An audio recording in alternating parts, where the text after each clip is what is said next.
forced to go to Ascension Island for explosives. While there, they are successful in foiling a raid by privateers on property of friends of Captain Dalton's. During a fight between Captain Dalton and Dirk Briscoe, leader of the privateers, Sue Grange saves the captain's life by running between the two as Briscoe is about to shoot Captain Dalton. Unbeknown to Captain Dalton, to escape from the authorities, Briscoe and his crew have taken refuge on Galto Island, where they discover Red Mohuli, the sailor who was given up for dead during the eruption of Smoky Mouth, the volcano on Galto Island. Briscoe and Mulhooley have joined forces in order to secure the treasure before Captain Dalton and the rest of our friends return. After securing explosives at Georgetown on Ascension Island, our friends are returning to Galto. Aboard ship, which is underway, we find Johnny Robbins and Sue Grange talking to old Dickon, the peg-leg sailor. Paul Parrot himself is perched atop Dickon's shoulder.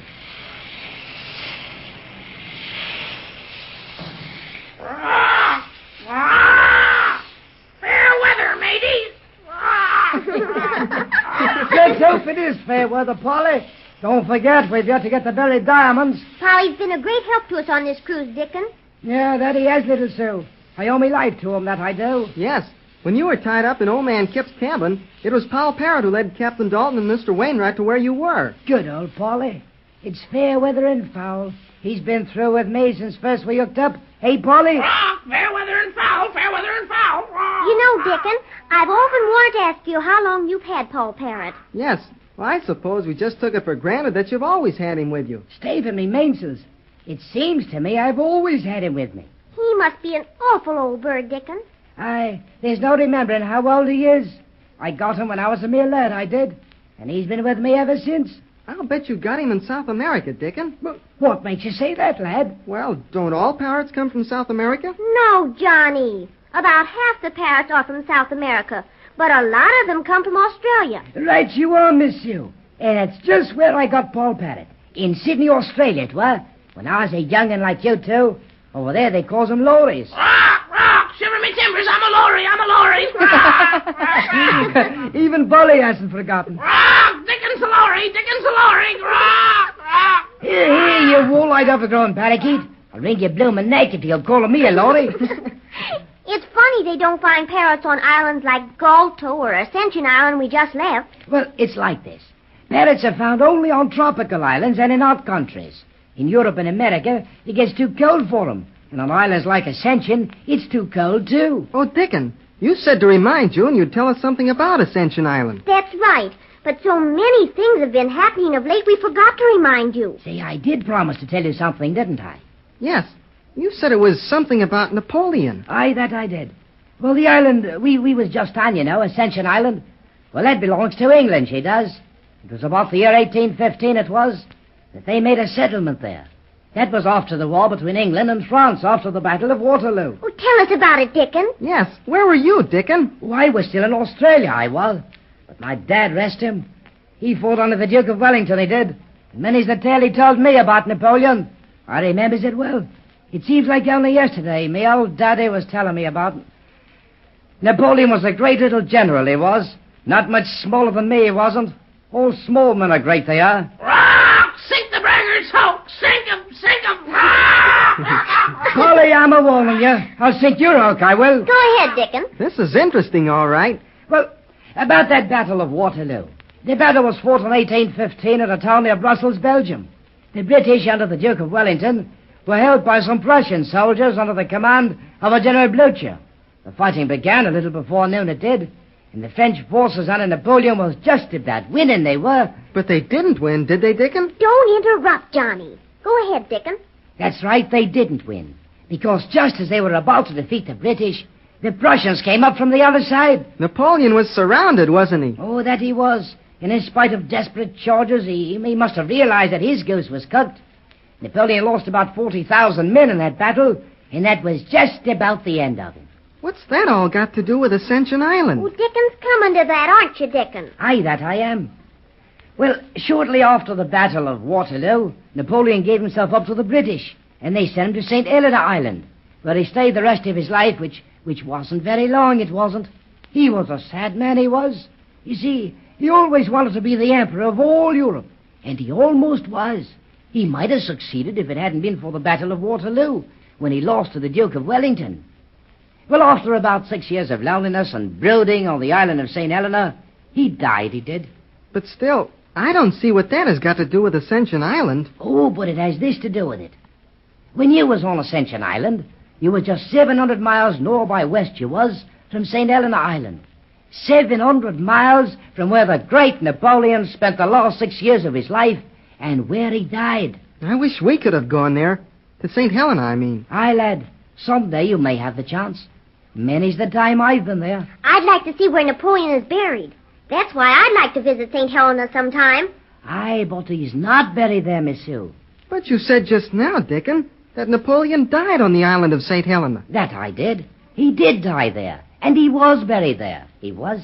But some years later, his coffin was dug up, it was, and was taken to Paris and reburied.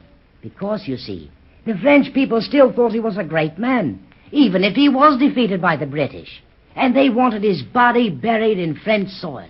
Sue, do you know, being with Dickon like this and listening to his stories, it's just like going to school. It's better than going to school, I think. Ah, you're wrong there, little Miss Sue. Nothing is better for young'uns than going to school. Yes, but in school you can't be cruising around the world like we're doing now. That may be true, Miss Sue, but you learn more in school. It's often I've wished I'd been able to go to school and learn things the easy way. What do you mean, the easy way, Dickon? I'll tell you what I mean. I've learned a lot of things in my life, but I learned them the hard way. I sailed from one end of the globe to the other 100 times. I've knocked around and been knocked around, I have. Learned a lot, I did, but lost a leg doing it. You see, even though I know a lot about the world, and I've seen a lot, still I'm just an ignorant sailor, I am. Oh, you are not, Dickon. Hey, that I am, young'un. I'm just smart enough to know that I ain't smart at all. That is, smart in the things I'd like to be smart about. What do you mean by that, Dickon?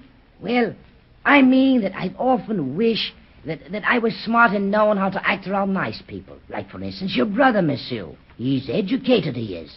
But you can't learn them things shipping on a whaler, you can't. You've got to go to school, you do. Look, Captain Dalton's coming this way. Avast, me hearties. What's in the sails? Oh, Captain Dalton, Dickon has been telling us how close we were to St. Helena Island where Napoleon died when we were on Ascension Island. Aye, that we were, Miss Sue. Well, I've learned more from Dickon since we've been on this cruise than I ever knew before, Captain Dalton. I'm glad of that, Johnny. You can learn a lot from Dickon. He's a smart old seagull, and you may lay to that. Thank you, Captain. But I'm not a smart one, I'm not. I just seen a lot, I have. But after all is said and done, I'm just an old rough tar. I'm fit only for the sea. Aye, an old rough tar with a heart as pure as gold and as strong as steel. I'm proud to call you friend Dickon, and you may lay to that. Why, Dickon, there's a tear in your eye. Aye, there is, monsieur. But I'm not ashamed of it, I'm not. It's been a long time since these old eyes of mine are wet with anything besides salt water. What's wrong, Dickon? Oh, nothing's wrong, Johnny lad. These tears are tears of happiness to be sailing with such a fine man as Captain Dalton here. Why, Dickon, I'm no different than any other skipper. Captain, all my life, man and boy, I've sailed under many a captain from Cape Town to Frisco, from Liverpool to Yokohama, around the whole a dozen times or more.